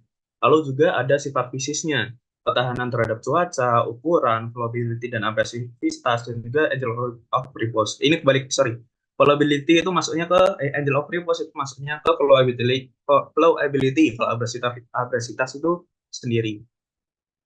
Oke, kita masuk ke materinya sifat chemistry terlebih dahulu karena lebih sedikit. Jadi sifat kimia yang bisa ditinjau dari padatan itu diantaranya adalah korosivitas. Korosivitas yang bisa diklasifikasikan sebagai high korosif, middle korosif, atau non korosif. Ya kita tahu lah kalau misalkan barang-barang kita kan transportasi ini, kita akan mengangkat barang. Kalau misalkan barangnya korosif, kita menggunakan alat yang bahan dari alatnya. Susah juga ngomong. Kita menggunakan alat yang tidak tahan korosif, ya kan malah merusak alatnya gitu. Jadi mending kita harus ketahui dulu apakah bahan itu korosif atau enggak. Kalau ada harmful of life yang diantaranya ada berdebu, berasap, beracun, eksplosif, toxicity atau karsinogenik. Berarti kan kalau misalkan eh, apa ya gimana ya? Kayak kalau misalkan itu adalah barang yang bahan yang dipindahkan itu berasap dan beracun. Berarti kita harus memindahkannya kan harus di tempat alat pemindahannya itu kan harus tertutup, nggak boleh sampai asap dan racunnya itu keluar karena itu bisa membahayakan. Terus juga eksplosif. Kalau misalkan eksplosif kan juga harus terlindung dari panas, terlindung dari percikan api karena kalau ketika dipindahkan barang itu eksplosif tapi tidak terlindung kan malah meledak, kan malah bahaya ya gitu. Jadi sifat-sifat yang sudah disebutkan di atas akan mempengaruhi terhadap pemilihan alat sistem transportasi serta penyimpanan yang akan dipakai, baik dari jenis bahan pembuat alatnya atau dari bentuk alatnya langsung, gitu. Kita lanjut ke sifat fisis dari bahan-bahan. Sifat fisis dari bahan yang pertama kita bahas adalah ketahanan terhadap cuaca. Ketahanan terhadap cuaca sendiri itu bahan padat bisa dikatakan tahan terhadap cuaca apabila bahan tersebut terkena cuaca seperti curah hujan, panas, angin, dan bahan tersebut tuh masih bisa dipakai di suatu industri. Contoh dari bahan yang tahan terhadap cuaca itu biasanya bahan galian-galian alam, misalkan batu kapur, pasir besi untuk di industri semen, ada batu bara, pasir kuarsa, emas, gips, dan lain-lain. Biasanya itu kebanyakan dari bahan-bahan galian yang di bawah tanah. Itu biasanya tahan terhadap cuaca. Kalau misalkan karena contohnya aja lah batu bara. Batu bara kan biasanya diangkut menggunakan kapal ya, dan itu pun terbuka. Jadi kayak nggak ngaruh, masih bisa dipakai kan setelah itu. Nggak harus di ngapain dulu atau malah jadi rusak banyak kan enggak. Jadi kayak itu bahan terhadap cuaca. Tahan terhadap cuaca. Begitu juga sebaliknya, bahan yang tidak tahan terhadap cuaca ya bahan yang tidak bisa kalau terkena pengaruh dari luar. Contohnya gula pasir, semen, dan bahan-bahan higroskopis. Ya gini dah, kalau misalkan kita punya semen nih, terkena cuaca, terkena air, ketika kita ngangkut, ya kan nggak lucu gitu loh. Kalau misalkan udah sampai sana malah semennya jadi keras karena udah kecampur duluan gitu kan malah aneh gitu. Juga ada gula pasir. Kan gula pasir kalau misalkan kita kena cuaca malah itu gunanya untuk konsumsi kok malah jadi kena cuaca. Kena apa? Kalau takutnya rusak, takutnya terkontaminasi kan juga nggak enak gitu. Jadi harus adalah transportasinya yang khusus untuk melindungi dari cuaca. Terutama ya paling gampang sih tertutupnya gitu. Lalu kedua ada ukuran bahan padat. Jadi itu di dalam industri ukuran bahan padat dibagi menjadi empat. Pertama sangat halus, yang kedua ada halus, yang ketiga ada butiran atau granular, yang keempat itu gumpalan atau lumpi. Jadi ukuran sangat halus itu ukurannya biasanya lolos harian 100 ms atau kurang dari 149 mikron. Eh, Gimana sih cara bayanginnya? Kayak contohnya aja deh, contohnya langsung ya, contohnya langsung ya debu, semen, bedak, tepung yang kalau kita pegang tuh masih halus-halus gitu loh. Itu sangat halus. Kalau halus, bedanya sama sangat halus itu tuh kalau secara ya teorinya sih lolos ukuran saingan 1/8 inci tetapi tertahan pada 100 mesh. Contohnya tuh yang paling gampang pasir, gula pasir sama garam halus. Pasir di sini yang pasir yang pasir lumayan halus lah ya pasir biasa sih sebenarnya nggak harus pasir yang gimana. Kan kalian bisa bedain antara garam halus dan juga tepung. Itu kan sangat berbeda dalam kehalusannya walaupun ukurannya kita sama-sama nggak bisa ngitung garam halus dan juga pasir sama tepung tapi kan kita bisa membedakan yang lebih gede kan yang garam garam halusnya daripada tepungnya. Lalu ada butiran atau granular yang ukurannya 3,18 mm sampai dengan 12,7 mm atau sampai dari 0,3 cm sampai ke 1 cm, 1,2 cm. Contohnya itu ada kopi yang ya biji kopi, lebih ke biji kopi, habis itu ada gula juga, yang gulanya yang lebih gede ya, bukan gula pasir ya. Terus ada kerikil kecil, ada garam kasar atau garam sebutannya di sini tuh garam kosok. Nah, garam-garam yang biasanya yang belum garam halus gitu lah. Itu juga bentuknya butiran atau granular. Atau juga ya bisa kayak padi, habis itu kayak gandum dan juga yang lain-lain gitu yang masih kecil-kecil gitu lah. Kalau ada gumpalan atau lumpi yang ukurannya lebih besar daripada 12,7 milimeter atau 1,2 milimeter. Contohnya itu ada batu kapur, batu bara, bongkahan logam, tanah liat, terus itu apalagi batu, ya kayak gitulah yang kelihatan-kelihatan gede lah. Kita bisa membedakannya sendiri begitu. Kita lanjut ke sifat fisis yang selanjutnya, yaitu ada flowability bahan. Flowability bahan merupakan kemampuan bahan untuk meluncur dengan sendirinya. Biasanya dibedakan berdasarkan sudut gelincir bahan atau angle of repose dari bahan tersebut. Jadi itu ada tiga dari flowability itu ada tiga. Yang pertama ada sangat free flowing, yang kedua ada free flowing saja, yang ketiga ada sluggish material. Jadi sangat free flowing itu angle of repose-nya itu kurang dari 30 derajat. Contohnya gula, magnet-magnet plastik itu kan sangat gampang untuk tergelincir gitu ya. Jadi misalkan kalau misalkan miringnya lebih dari 30 derajat nih, cuma naiknya lebih dari 30 derajat, kan bakal turun lagi gitu loh. Kalau misalkan udah di tengah-tengah kan, kalau manik-manik kan kayak gitu kan, bulat-bulat malah nggak bisa naik, mas turun terus kayak gitu. Kalau free flowing itu sudutnya 30 sampai 45 derajat, kalau sluggish material ada lebih dari 45 derajat. Untuk contohnya untuk free flowing itu ada serbuk kopi, tepung, dan juga lain-lain. Kalau sluggish material itu ada debu batu bara, lempung. Lempung itu tanah liat yang basah gitu, tanah liat yang basah dan lain-lain. Bahan padat yang biasanya dry and loose atau yang kering dan juga agak longgar, gimana nyebutnya? Ya kering dan longgar itu biasanya bersifat free flowing. Lalu yang selanjutnya ada abrasivitas bahan atau abrasiveness dari bahan padat dibedakan menjadi tiga, ada non abrasif atau agresif dan juga sangat abrasif. Jadi itu abrasif itu si kekasaran dari bahan tersebut. Jadi itu kayak bahan itu kasar atau enggak, bahan itu tajam atau enggak, bisa merusak alat transportasi kita atau enggak, itu tuh abrasiveness atau abrasivitas namanya. Jadi itu permukaan, kalau non abrasif itu biasanya permukaan bahannya tuh halus, uh, yang biasanya bahannya tuh untuk ukuran yang halus atau granular itu. Lalu ada abrasif yang biasanya permukaan bahannya lebih kasar seperti pasir kasar atau garam kasar dan lain-lain. Lalu ada sangat abrasif atau permukaan bahannya itu kasar dan juga tajam dan juga runcing yang dimana itu sangat berbahaya. Itu biasanya ada pecahan batu, granit, ada juga lebih ke yang berbahaya lah, obsidian yang bisa pecah-pecah dan kemana-mana lah, runcing-runcing begitu.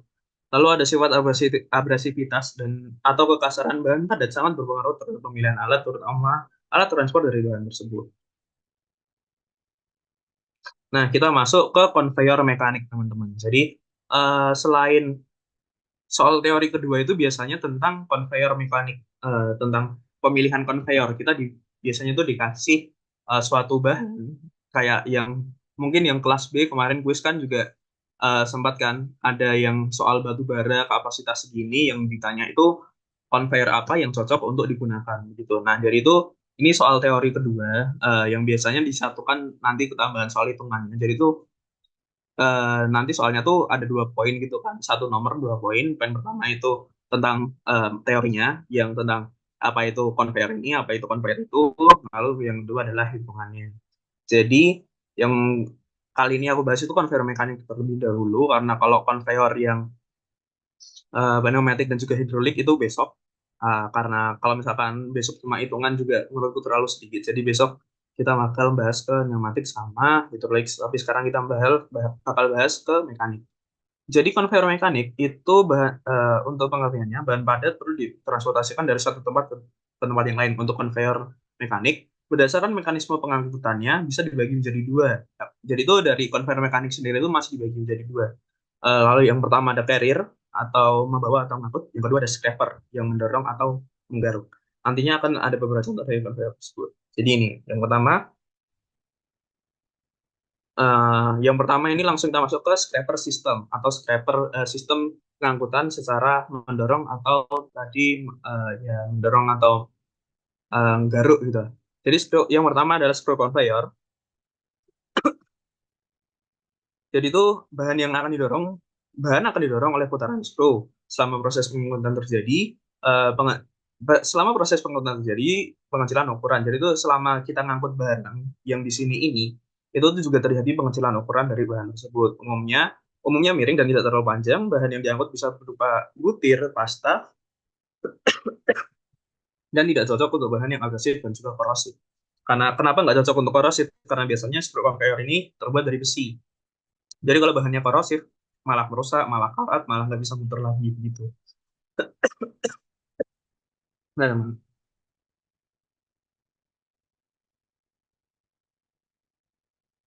kalau kenapa nggak cocok untuk agresif ya sekali lagi karena di sini tuh bakal terjadi pengecilan atau bakal keremuk-remuk gitu lah. Kalau misalkan barangnya agresif, diputer-puter di sini nih, keremuk-remuk itu nanti malah merusak si conveyornya sendiri gitu. Dapat digunakan untuk elevasi tertentu maksimum 30 derajat, tapi ketika terjadi pengurangan kapasitas sampai 20%. Jadi itu maksudnya kalau biasanya tuh digunakannya tuh kayak cuma 90 derajat cuma horizontal. Tapi itu sebenarnya bisa kalau diangkat ke 30 derajat atau agak naikin agak miring. Tapi kalau misalkan di agak miringin, itu nanti kapasitasnya berkurang sampai 20%. Nanti untuk ada YouTube-nya, teman-teman bisa lihat. Kalau misalkan masih bingung screw conveyor itu kayak gimana, itu ada YouTube-nya, udah aku sertakan. Nanti juga teman-teman bisa lihat aja. Tapi kalau misalkan aku mau menggambarkan, jadi tuh nanti bahannya masuk di sini. Bahannya masuk di sini nih. Set. Nah, terus ini itu nanti tuh bakal muter, muter, muter, muter, muter, muter, muter, muter, muter, sambil kedorong-kedorong. Kalian bisa bayangin kan kayak ini karena muter-muter di sini tuh bisa nyampur dan juga hancur gitu loh. Kayak jadi ada pengecilan ukuran tuh karena ya ini, karena muter-muter ini. Begitu teman-teman. Nah, udah kita lanjut ke conveyor yang selanjutnya.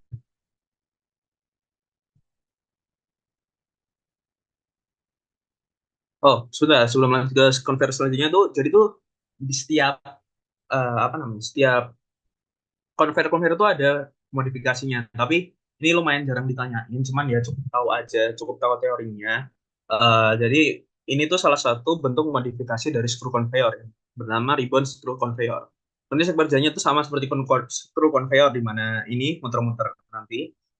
Tapi perbedaan utamanya ya digunakan untuk transportasi bahan berbentuk pasta agar terjadi pencampuran selama pengangkutan. Hal ini dilakukan dengan memodifikasi dari spiral conveyornya, spiral screw-nya ini yang tadinya untuk teman-teman perhatikan ini kan nggak bolong nih, ini nggak bolong nih. Nah ini kan nggak bolong, tapi dimodifikasi menjadi bolong-bolong kayak gini. Kenapa kayak gitu? Nanti biar eh,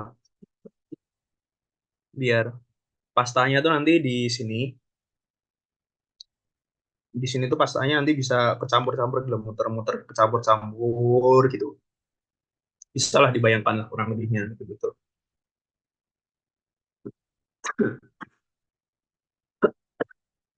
Oke, kita lanjut ke conference selanjutnya, itu adalah fly conveyor. Umumnya digunakan untuk mengangkut food waste dan juga batu bara. Tidak cocok untuk mengangkut bahan yang abrasif. Juga selama mengangkut terjadi proses pengecilan. Dapat digunakan untuk mengangkut dengan elevasi maksimum 30 derajat. Ya kurang lebihnya sama lah kayak screw tapi beda jenis saja. Bukan beda jenis sih, beda cara ngangkutnya aja. Kalau screw tadi kan muter-muter, kalau ini ya kayak conveyor biasa, nanti bahannya ada di sini, nanti bakal didorong gitu. Jadi kayak ya nggak ada bedanya sih. Kayak conveyor-conveyor yang kita bisa bayangkan. Tapi kalau misalkan teman-teman masih bingung gimana cara kerjanya, ya ini ada YouTube-nya. Tinggal teman-teman tonton aja, nanti ya bisa lah langsung paham gitu. Karena ini sederhana kok teman-teman. Tapi ini ya lebih ke diperhatikan karena eh, untuk apanya itu diperhatikan. Terus digunakan untuk mengangkut elevasi maksimumnya itu juga diperhatikan karena itu kan ada beberapa kayak kriteria-kriteria dari soalnya. Misalkan kita mengangkut batu bara, habis itu elevasinya itu nggak boleh lebih dari 30 derajat, berarti kita menggunakan flat conveyor. Tapi kalau kita misalkan mengangkut bahan yang sangat abrasif, itu kan nggak boleh menggunakan flat conveyor karena ya memang tidak diperuntukkan gitu kan. Jadi kayak teman-teman yang penting itu hafalin ininya aja, yang ini umumnya digunakan untuk mengangkut apa dan juga elevasi maksimumnya itu berapa gitu.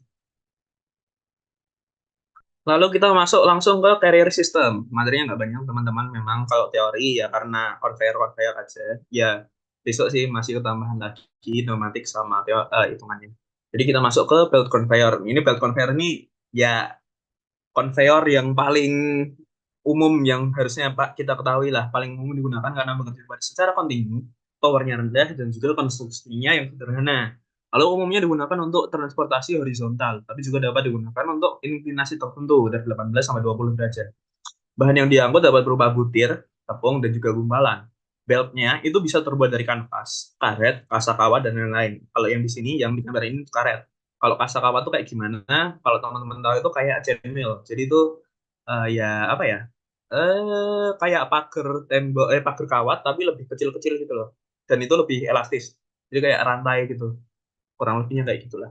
Terus kadang kelembapan menjadi penghalang karena bahan terjadi sticking. Benar sekali teman-teman. Jadi itu kekurangannya conveyor, belt conveyor lebih tepatnya. Belt conveyor itu kekurangannya karena ini terbuka nih, karena ini terbuka. Jadi itu kadang kalau misalkan ada hujan, kalau misalkan ada butiran air, lalu yang kita angkat kan itu kan tepung. Tepung kalau kena air kan bakal lengket ya teman-teman. Jadi itu yang bisa terjadi kekurangan itu kalau misalkan udah lengket, itu tuh nanti kalau misalkan barangnya di sini, ngeng, itu kalau misalkan udah mau dilempar, udah mau dijatuhin, itu malah nggak jatuh. Kekurangannya dari belt conveyor itu kenapa? Karena ya tadi kita mengangkut tepung, tapi karena karena kelembapan yang ada, jadi itu malah jadi nempel gitu, malah jadi lengket, malah nggak bisa dikirimkan gitu. Kita lanjut saja langsung ke modifikasi dari belt conveyor, yaitu roller conveyor. Jadi prinsip kerjanya kurang lebihnya sama, kayak ya bukan sama sih, prinsip kerjanya bentuknya kurang lebihnya sama sih kayak gini aja. Tapi prinsip kerjanya itu memanfaatkan dorongan roller-roller yang ada dengan bahan padat yang diangkut. Jadi itu bahannya itu diletakkan di sini di roller ini, terus diberi dorongan dan itu bakal muter gitu kayak roll. Ini kan roll. Bentar, mana pensil aja itu. Nah ini kan roller nih. Ini ini roller nih. Jadi kalau misalkan kita kasih bahan di sini, ada barang di sini set. Nanti tuh kita kasih dorongan set, gitu kan. Set. Terus ya nanti kan ini bakal muter dan barangnya bakal ke sini, bakal jalan gitu terus. Nah, tapi kalau di sini emang terlalu renggang sih. Sebenarnya itu tergantung ukurannya, teman-teman. Jadi itu kayak tergantung ukurannya. Kalau di sini kan sangat renggang ya. Nanti ada beberapa yang agak kurang renggang. Jadi kayak untuk mengangkut barang-barang yang ukurannya lebih kecil gitu. Untuk membantu pengangkutan roller ini diletakkan agar miring, agak miring dari ke bawah. Jadi itu ya kan supaya bisa jalan selain diberi dorongan kan kita juga bisa memanfaatkan gravitasi teman-teman. Jadi kayak kalau misalkan ini kan kalau kalian itu agak miring ke bawah gini, kalau aku sih bisa aku lihatnya agak miring gitu. Jadi kayak kalau misalkan barang ditaruh, jadi langsung gelundung aja gitu. Terus barang yang diangkut dapat bahan padat yang berat dan abrasif. Kalau biasanya itu. Jadi itu kita bisa mengangkut bahan yang berat dan juga abrasif, bahkan yang suhunya tinggi karena di sini tuh menggunakan besi-besi ini. Lalu misalkan ada potongan kayu, transportasi di pabrik, bahan dan juga soft drink, dan lain-lain begitulah kurang lebih. Kita akan lanjut ke clear all microwave-nya. Kita akan lanjut ke conveyor yang selanjutnya. Conveyor yang selanjutnya itu masih dari carrier system, teman-teman, yang bernama apron conveyor. Apron conveyor itu cara kerjanya kurang lebihnya sama seperti belt conveyor. Tetapi beltnya berupa kayak besi-besi di laser. Jadi itu maksudnya gimana? Ya ini teman-teman. Nah ini besi-besi ini loh. Jadi tuh ini tuh bukan kayak roller yang nanti itu muter, tapi ini tuh yang muter tuh yang sini. Nih, jadi tuh ini ke sini muter sini. Modelnya tuh gitu. Bukan ininya muter-muter di sini, bukan empat. Ini tetap muter gitu. Tapi bedanya sama velgnya tuh ininya sih. Yang aku tahu tuh yang beda tuh dari ininya aja. Bedanya sama flight conveyor, kalau flight conveyor itu tadi kan ada kayak jembulannya di sini, jembulan apa namanya? Ada kayak pembatasnya di sini. Nah, kalau di apron conveyor itu nggak ada, bedanya tuh di situ. Kecepatan pengangkutannya juga tidak cukup tinggi. Jadi kayak ya ini tidak cocok untuk mengangkut barang-barang yang cepat sampai gitu. Jadi kayak ya pelan-pelan aja gitu loh. Tapi cocok digunakan untuk bahan yang kasar, cocok digunakan untuk bahan yang abrasif, juga serta cocok untuk suhu yang tinggi gitu. Langsung lanjut saja, materinya tidak banyak, tapi memang penting untuk dihafalkan. Jadi yang selanjutnya adalah vertical mechanical conveyor system atau tadi kan kita sudah meninjau secara horizontalnya yang tapi secara mekanik. Yang sekarang ini mekanik tapi kita tinjau secara vertikalnya. Jadi itu dari vertikal tuh yang pertama itu ada dari centrifugal discharge elevator. Jadi itu dari, oh ya, kalau misalkan vertikal itu dibedakannya cuma dari cara discharge-nya. Discharge itu apa tuh? Discharge itu adalah cara kita mengeluarkan isi dari atau cara kita mengeluarkan bahannya, cara kita yang mengeluarkan bahan dari ya inilah bahan dari si bucketnya inilah. Nah, itu tuh dibagi menjadi tiga. Yang pertama ada centrifugal yang akan kita pelajari ini. Jadi itu kenapa disebut centrifugal di start elevator? Itu karena ya kita memanfaatkan gaya centrifugal untuk mengeluarkan dari bahan-bahannya. Kalau yang kalian bisa lihat di sini tuh di kanan ini adalah contoh ilustrasinya. Jadi kayak ya sebenarnya nggak perlu video karena sudah sangat jelas. Ini muternya dari sini ke sini. Jadi bahannya ketika udah sampai di atas itu bakal terlempar gitu. Itu memanfaatkan eh, gaya sentrifugal yang didapatkan karena dia belok gitu. Jadi itu bahan dikeluarkan dari alat dengan cara dilempar gitu kan karena gaya sentrifugalnya. Kalau alat ini cocok untuk mengangkut bahan yang bersifat free flowing, fine or small lah material, misalkan grain, pasir, ataupun sekinya yang kering. Nah, kalau di sini kan kita kan apa ini? Kayak grain gitu kan, kayak ya mungkin gandum atau eh, apa? Jagung mungkin. Dan juga jarak transportasinya itu dapat mencapai 75 feet. Lanjut, kita bakal bahas ke vertikal yang selanjutnya, yaitu adalah positive discharge elevator. Positive discharge elevator tuh tadi ya kan memang bedanya kan cuma di cara melemparnya. Kalau misalkan centrifugal itu kita melemparnya dilempar asal, ibaratnya kayak dilempar asal gitu. Nah, terus kalau yang di sini tuh bedanya ada kayak yang ini sebutannya itu knockers dari roda giginya.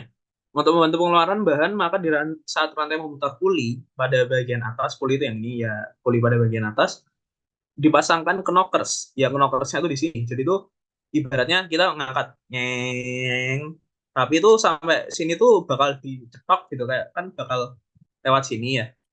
Nah, ini tuh nanti bakal kena sama ini kan, bakal kena ini. Nah, jatuhnya tuh di sini karena bakal cetok kayak gitu jadinya bakal jatuh bukan memanfaatkan dari gaya sentrifugal atau dari ya gravitasi sih cuman ada pembantunya lah ada knokersnya gitu jadi kecepatan putar rantai relatif lebih kecil bila dibandingkan dengan yang lain karena ya bukan keuntungannya bedanya sama sentrifugal kalau kita kan sentrifugal tadi kan melempar kalau misalkan kita putarannya pelan itu kan nggak bakal kelempar kan malah malah ya balik lagi ke bawah tapi kalau di sini kita nggak perlu dengan putaran yang cepat karena berarti itu menghemat energi lumayan tetapi kita bingung cara jatuhinnya gimana nah itulah pakai knockers ya supaya otot kena kalau natat lah bahasanya natat apa ya biar biar ke biar apa ketatap biar pokoknya biar kena gitu biar kena terus nanti bakal jatuh barangnya gitu kecepatan putar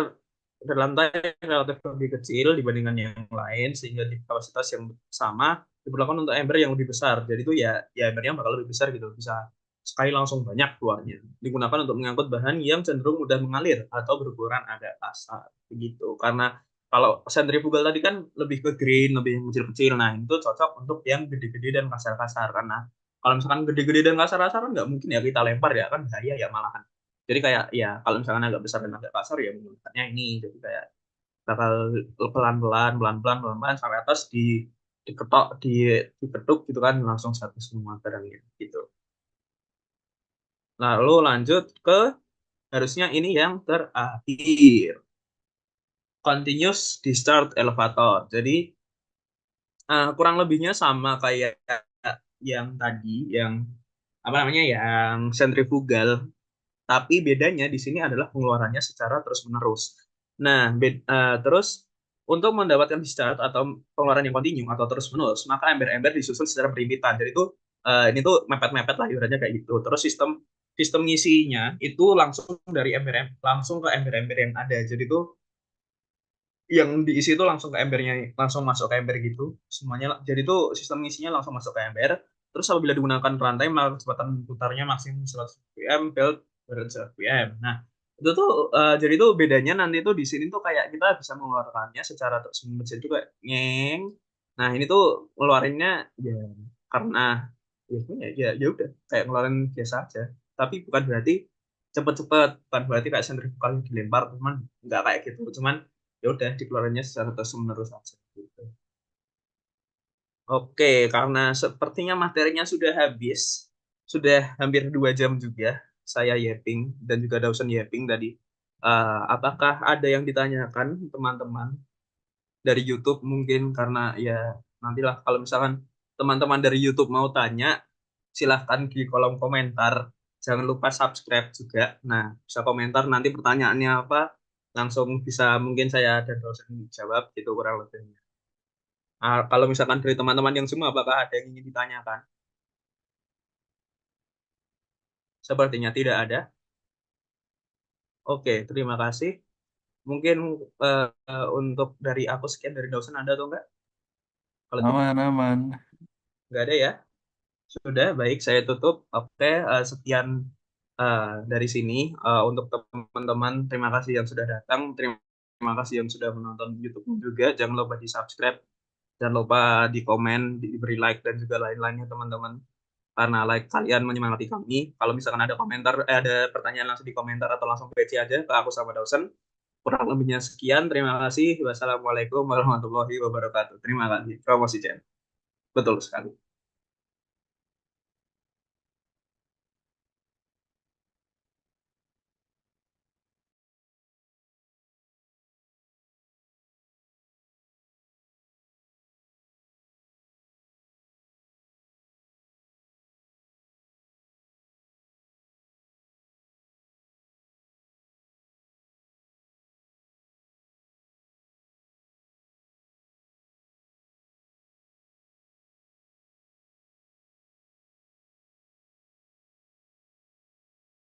Neo,